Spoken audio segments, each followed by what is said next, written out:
What's up guys? Ito po ang Grass Skin Vlog family. Ayan po, sabi ko sa inyo kanina, diba, sa opening ko, maaga ako uuwi dahil parang hindi ako gabihin kapag uwi, dahil alam na natin na wala tayong masasakyan at maglalagad tayo sa baha. So guys, tingnan na, naglalakad ako sa baha, inabot na ako ng dilim kasi umistambay pa ako sa, nagpatila kasi ako ng ulan, tsaka napababa ako ng konti ng baha kasi malakas yung current po ng Agos kanina. Baka tayo'y ma-jobless. Ito po ang sitwasyon namin dito sa Malabon.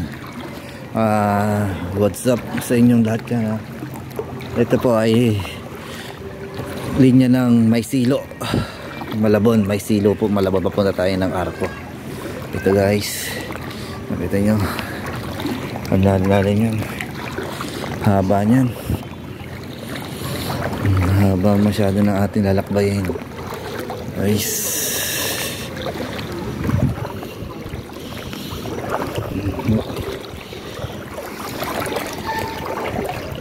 Masyado pong haba yung nilakbay natin. Ito po, second life, second story ko na po ito. Nangyari na naman ito. Una sa Undoy, naglakad tayo ng malayo. Ayan, pangalawa to. Ayan, ayan, pangalawa ito. Naglakad na naman tayo, pero mas grabe ito.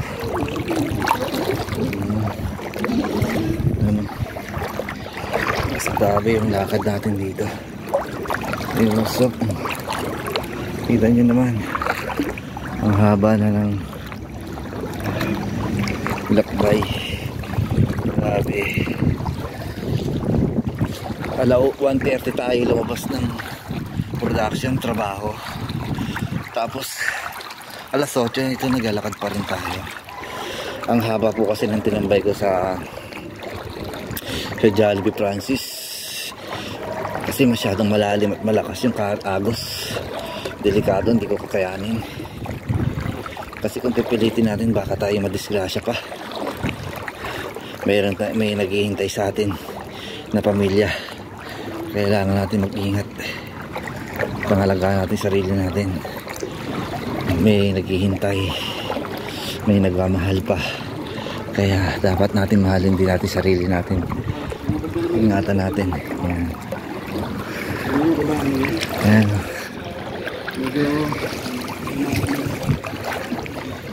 Ayan guys, ha? Lalakad, bahang baha, wala kasing kuryente. Ayan. Wala kasing kuryente guys. Malolobat na rin po ako. Hanggang dito na lang po yung ating vlog. Grabe po yung lakad ko sa baha. Lakad ko sa baha, haba-haba.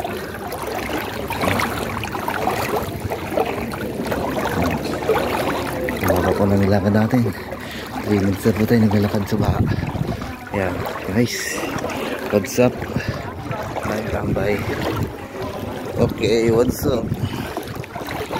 Ito po ang sitwasyon sa Maysilo, ha. Sa mga dadaan na motorista, mag-iingat.